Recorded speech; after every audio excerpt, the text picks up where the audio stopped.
1 அதிகாரத்திலே நாம் அங்கே ஆண்டவராகிய இயேசு கிறிஸ்து பஸ்காவை கடைபிடிக்கும்படியாக அவர் அங்கே சீஷர்களோடு அமர்ந்து அவர் அங்கே அதை கடைபிடித்ததை குறித்து நாம் வாசிக்கிறோம். அங்கே ஆண்டவராகிய இயேசு கிறிஸ்து சீஷர்களை பார்த்து அவர் அங்கே பேசி சொல்லுகிறதான காரியத்தை நாம் அங்கே பார்க்கிறோம். அங்கே 11 அதிகாரம் 24வது வசனத்தை வாசிக்கலாம்.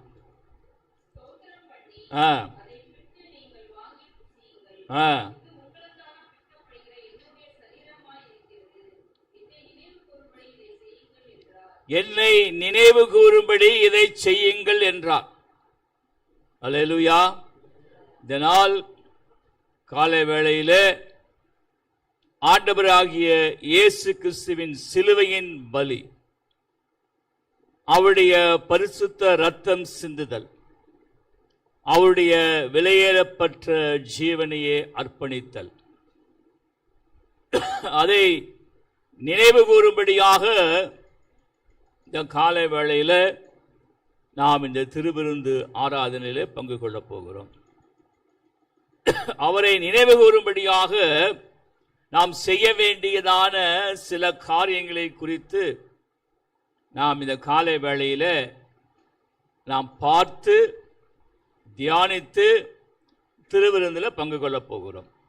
எல்லாரும் எடுத்துக்கொள்ளுங்கள். 2 கொரிந்தியர் புஸ்தகம் 2வது அதிகாரம், The book of 2 Corinthians chapter 2 verse 9. நீங்கள் எல்லாவற்றிலேயும் கீழ்ப்படிந்திருக்கிறீர்களோ என்று உங்களை சோதித்தறியும்படி இப்படி எழுதினேன். அப்போஸ்தலனாகிய பவுல் கொரிந்து சபைக்கு எழுதுகிற வேளையில் இதை குறித்து எழுதுகிறார்.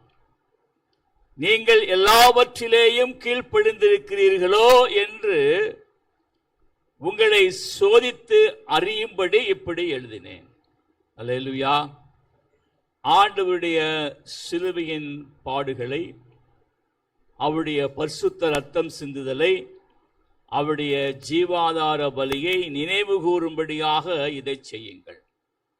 எதை செய்யுங்கள்? 10வது வசனத்தை வாசிக்கலாம். எவனுக்கு நீங்கள் மன்னிக்கிறீர்களோ அவனுக்கு நானும் மன்னிக்கிறேன். மேலும் எதை நான் மன்னித்திருக்கிறேனோ அதை உங்கள் நிமித்தம் கிறிஸ்துவனுடைய சன்னிதானத்திலே மன்னித்திருக்கிறேன். அல்லேலூயா. கிறிஸ்துவுடைய சன்னிதானத்திலே மன்னித்திருக்கிறேன். நாம் கூடியிருக்கிறதான ஆலயம், நாம் கூடியிருக்கிறதான இந்த இடம் கிறிஸ்துவனுடைய சன்னிதானம் என்றால் அவருடைய பிரசன்னம், தேவனுடைய பிரசன்னம் தங்கி இருக்கிறதான இடம். ஆசரிப்பு கூடாரத்திலே தேவனுடைய பிரசன்னம் கடந்து வந்து அங்கே தங்கி இருந்தது. ஆகவேதான் ஆசாரியர்கள் அங்கே உள்ளே கடந்து போய், நியமிக்கப்பட்டவர்கள் அங்கே கடந்து போய் தேவனுக்கென்று பலி செலுத்தினார்கள். புதிய ஏற்பாட்டிலே ஆண்டவராகிய இயேசு கிறிஸ்து நமக்காக அவர் பலியாக மாற்றப்பட்டார். அல்லேலூயா. இங்கே என்ன சொல்லுகிறது? அவரை நினைவு கூறும்படி அங்கே என்ன செய்ய வேண்டும்? மன்னிக்க வேண்டும். என்ன சொல்றாரு? மன்னிக்க வேண்டும். கிறிஸ்துவுக்கு பிரியமான தேவஜனமே, நாம் ஆண்டவரை நினைவு கூறும்படியாக செய்ய வேண்டியதான முக்கியமான காரியம் மன்னித்தல். சிறுவனுடைய உபதேசத்திலே பலவிதமான காரியங்கள் உள்ளடங்கி இருக்கிறது. அதிலே மிக முக்கியமான காரியம் மன்னித்தல். அதைத்தான் ஆண்டவராகிய இயேசு கிறிஸ்து சிலுவையிலே நமக்கு முன்மாதிரியாக காண்பித்து சென்றிருக்கிறார்.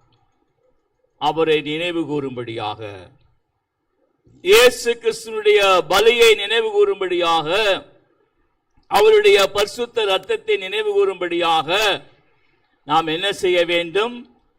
மன்னிக்க வேண்டும். அல்லேலூயா. ஆகவே ஆண்டவராக இயேசு கிறிஸ்து அவருடைய வாழ்க்கையில், அவர் ஊழியம் செய்த நாட்களிலே அவர் பல உபதேசங்களை நமக்கு கற்றுக் கொடுத்திருக்கிறார். உன்னை ஒருவன் ஒரு கன்னத்திலே அறைந்தால் மறு கன்னத்தை திருப்பி காட்டு அப்படின்னு சொல்லப்பட்டிருக்கிறது. ஆனால் இந்த நாளிலே உலகத்திலே கொடூரமான காரியங்கள் அரங்கேறி கொண்டிருக்கிறது. பயங்கரமான காரியங்கள், கற்பனை செய்ய முடியாததான காரியங்கள் எல்லாம் அரங்கேறி கொண்டிருக்கிறது. கடந்த நாட்களிலே செய்தியிலே, டிவி செய்தியிலே பார்த்தேன். அமெரிக்க தேசத்திலே டெக்சாஸ் டல்லாஸ்லே வாழ்ந்து அங்கே தங்கி இருக்கிறதான ஒரு இந்தியர், அவருக்கும் அங்கே கூட வேலை பார்த்ததான இன்னொரு தேசத்தை சேர்ந்த ஒரு நபருக்கும் இடையே சிறிய வாக்குவாதம். அந்த வாக்குவாதத்தினுடைய உச்சகட்டமாக அந்த மாற்று தேசத்தை சேர்ந்த மனிதன் இவனை கொன்று போட்டு விட்டார் என்று சொல்லி செய்தியிலே பார்க்கிறோம். சாதாரணமான சிறு சிறு காரியங்களுக்கு கூட ஜனங்களுக்குள்ளாக இப்படிப்பட்ட பழி வாங்குகிறதான கொலைவெறியினுடைய ஆவியினாலே அவர் நடத்தப்பட்டு பயங்கரமான காரியங்களை செய்கிறதை பார்க்கிறோம். ஆனால் சிலுவையினுடைய உபதேசம், ஆண்டவராகிய இயேசு கிறிஸ்துவினுடைய முன்மாதிரி மன்னித்தல். அல்லேலூயா. அவரை நினைவு கூறும்படியாக இதை நீங்கள் செய்யுங்கள். ஆண்டவராக இயேசு கிறிஸ்துவை நினைவு கூறும்படியாக திருவிருந்து ஆராதனையிலே பங்கு கொள்வது மாத்திரமல்ல, அவர் காண்பித்த முன்மாதிரியின் பிரகாரம் நாம் மன்னிக்கிற ஜனங்களாக இருக்கிறோமா? அல்லேலூயா.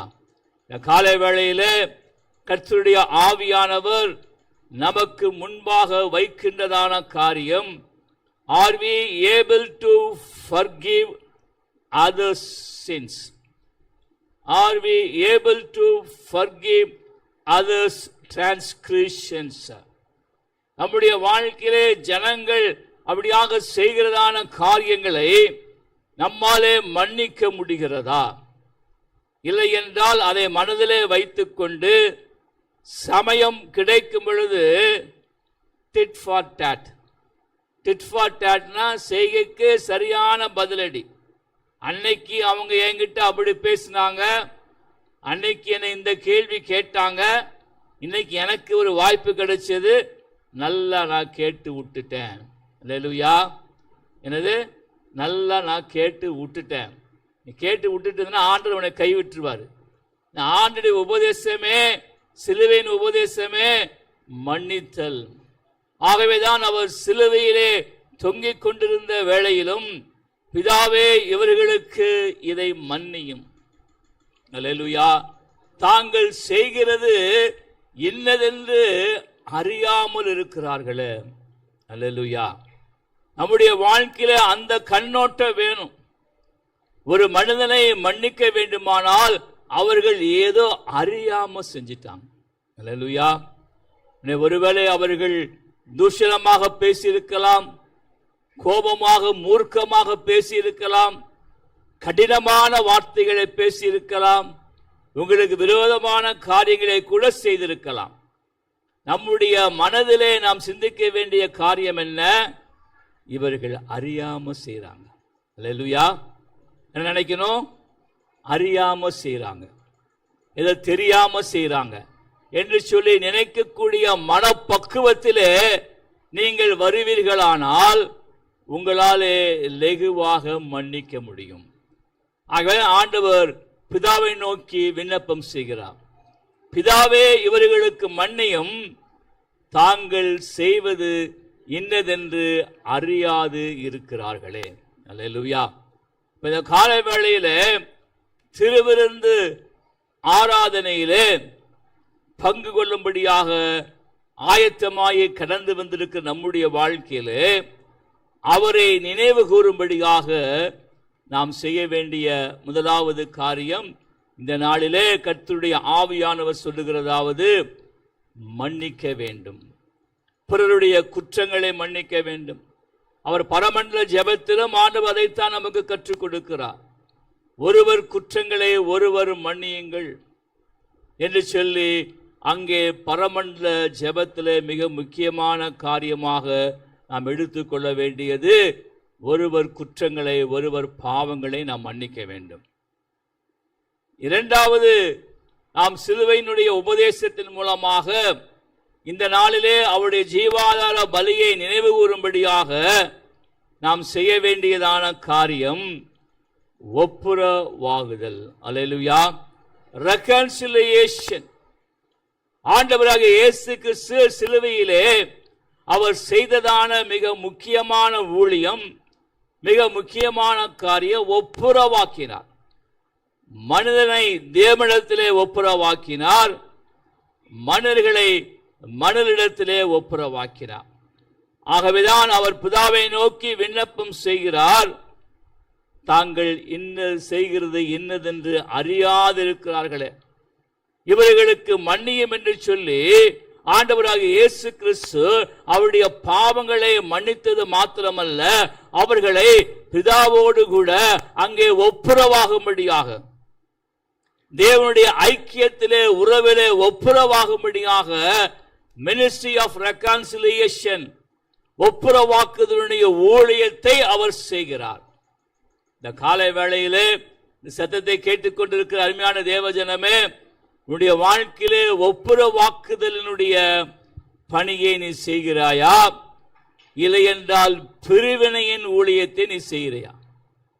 நிறைய பேர் நல்ல பிரிவினையினுடைய ஊழியத்தை நல்லா செய்வாங்க. என்ன செய்வாங்க? சண்டை மூட்டி விட்டுருவாங்க, கோல் சொல்லி விட்டுருவாங்க, ஒண்ணுமே இல்லாத விஷயமா இருக்கும். உங்களுக்கு தெரியுமா பிரதர், உங்களுக்கு தெரியுமா சிஸ்டர், அவங்க உங்களை பத்தி அப்படி சொன்னாங்களாக்கும், உங்களை பத்தி இப்படி சொன்னாங்களாக்கும், நீங்களா ஒண்ணுமே லாய்க்கில்லைன்னு சொன்னாங்களாக்கும், அப்படி இப்படின்னு சொல்லி இல்லாததையும் பொல்லாதையும் சொல்லி கோல் மூட்டி விட்டு நன்றாக பிரிவினையின் ஊழியத்தை செய்வாங்க. ஆண்டவராக இயேசு கிறிஸ்து நமக்கு வைத்திருக்கிற முன்மாதிரி ஒப்புரவாக்குதலின் ஊழியத்தை செய்ய வேண்டும். உண்மையிலேயே அவர்கள் அப்படிப்பட்ட தவறு செய்திருந்தால் கூட அதை பெரிதுபடுத்தாதபடிக்கு, அதெல்லாம் ஒன்றும் இல்லை பிரதர், அதெல்லாம் ஒன்றும் இல்லை சிஸ்டர், அதெல்லாம் விட்டுருங்க, அதெல்லாம் ஒன்றுமே கிடையாது, அதெல்லாம் என்ன சாதாரண விஷயம், இதுக்கெல்லாம் போய் நீங்கள் கோவிச்சிக்க கூடாது, அதெல்லாம் அந்த பிரதர் சிஸ்டர் தெரியாம தான் செஞ்சிருப்பாங்க என்று சொல்லி நாம் அவர்களை ஒப்புரவாக்க வேண்டும். அந்த ஒப்புரவாக்கல் ஊழியத்தை செய்யும்படியாக தான் சிலுவையிலே ஆண்டவராக இயேசு கிறிஸ்து பரிசுத்த ரத்தம் சிந்தினார். ஹல்லேலூயா. என்னை நினைவு கூறும்படியாக இதை செய்யுங்கள். இந்த காலை வேளையிலே திருவிருந்து ஆராதனையிலே பங்கு கொள்ளுகிற நாம் அந்த ஒப்புரவாக்குதலின் ஊழியத்தை செய்யறோமா? நிறைய குறிப்பாக ஸ்திரீகள் இப்படிப்பட்ட காரியத்திலே அவர்கள் பின்தங்கி இருக்கிறார்கள். மாறாக ஏதாவது ஒரு காரியங்களை சொல்லி, ஏதாவது ஒரு செய்தியை சொல்லி, அது இப்போ செல்போன் வந்து ரொம்ப வசதியா போச்சு. அல்லேலூயா, நல்ல வசதியா போச்சு. நான் இங்கே பார்த்துட்டு நானும் பாஸ்டம்மாவும் காரில் வந்துட்டு இருக்கிறோம். அந்த நடைபாதையில் தான் அவங்க வீடே நடத்துகிறேன், குடும்பமே நடைபாதைக்கு தான் அவங்க வீடு. நடைபாதைலாம் படுப்பேன், எப்போ போகும்போது பார்ப்பேன். அவங்களுக்கு சாப்பாடெலாம் கூட நாங்கள் கொடுத்துருக்கோம், சாப்பிடுவாங்க இருப்பாங்க. அந்த மாதிரி நல்ல ஃபிளிப் ஓப்பன் கவர் போட்ட ஆண்ட்ராய்டு ஃபோன் வச்சுக்கிட்டு நல்ல காதில் நடைபாதையில் அப்படி நின்றுக்கிட்டு அப்படியே ஜாலியாக பேசிகிட்டு இருக்குது, அப்படியே மும்முரமாக பேசிகிட்டு இருக்குது. இப்போ இந்த நாட்களில் செல்போன் கண்டுபிடிப்புக்கு பின்பாக ஜனங்கள் மற்ற ஜனங்களோடு பேசி, தேவையற்ற காரியங்களை பேசி, இல்லாததையும் பொல்லாததையும் பேசி, ஜனங்களுக்குள்ளாக மாறுபாடான சிந்தனைகளை உருவாக்கி பிரிவினையின் காரியங்களை செய்கிறதை நாம் பார்க்கிறோம்.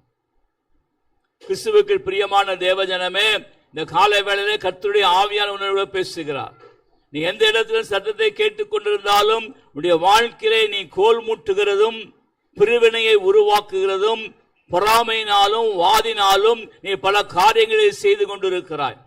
இன்றைக்கு நீ மனம் திரும்பி தேவனிடத்தில் ஒப்புக்கொடு. ஆண்டவர் உனக்காக சிலுவையில் ரத்தம் சிந்தி மரித்து உன்னை பிதாவாகிய தேவனோடு கூட ஒப்புரவாகும்படியாக அவர் கல்வாரி சிலுவையிலே தன் ஜீவனையே கொடுத்தார்.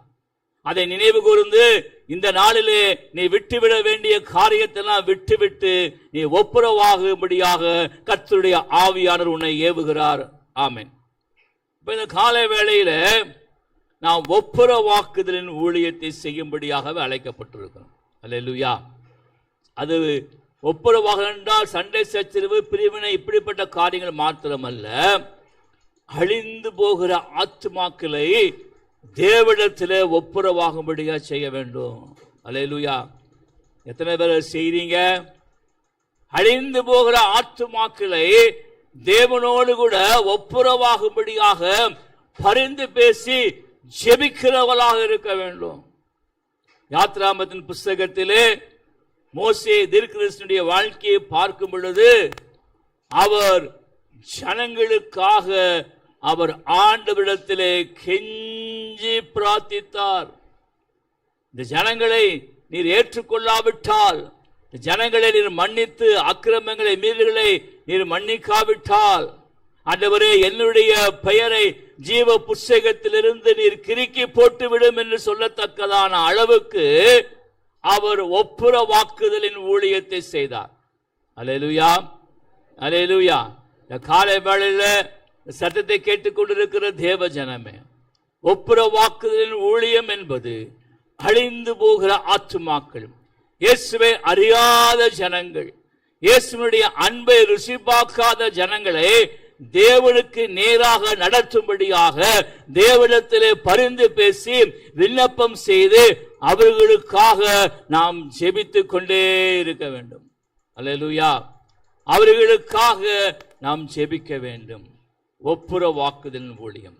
இதனால் காலை வேளையிலே அவரை நினைவு கூறும்படியாக இந்த திருவிருந்திலே பங்கு கொள்ள போகிறதான தேவ ஜனமே, இந்த சத்தத்தை கேட்டுக்கொண்டிருக்கிற தேவ ஜனமே, ஆண்டவராகிய இயேசு கிறிஸ்துவினுடைய சிலுவையின் பாடுகளை நினைவு கூற வேண்டுமானால் முதலாவது செய்ய வேண்டிய காரியம் மன்னிக்கிற சுபாவம் உடையவராய் இருக்க வேண்டும். ஒருவர் குற்றங்களை, ஒருவர் மீறல்களை, ஒருவர் பாவங்களை மன்னிக்கிறவர்களாக காணப்பட வேண்டும். இரண்டாவது, ஒப்புரவாக்குதலின் ஊழியம், the ministry of reconciliation. ஒப்புரவாக்குதலின் ஊழியத்தை நாம் காண்கிற ஜனங்களிடத்தில், நம்முடைய குடும்பத்தில், நம்முடைய உறவினர்களிடத்தில், நம்முடைய நண்பர்களிடத்தில், நம்முடைய வேலைஸ்தலத்தில், படிக்கிற இடத்துல, எல்லா இடங்களிலும் அதை செய்வதற்கு நாம் தயங்கக்கூடாது. அழிந்து போகிற ஆத்துமாக்களுக்காக ஆண்டவரிடத்திலே பரிந்து பேசி விண்ணப்பம் செய்து ஜனங்களை தேவனோடு கூட ஒப்புரவாகும்படியாக நாம் ஆண்டவரிடத்திலே பரிந்து பேசி ஆண்டவராக இயேசு கிறிஸ்து நமக்கு காண்பித்த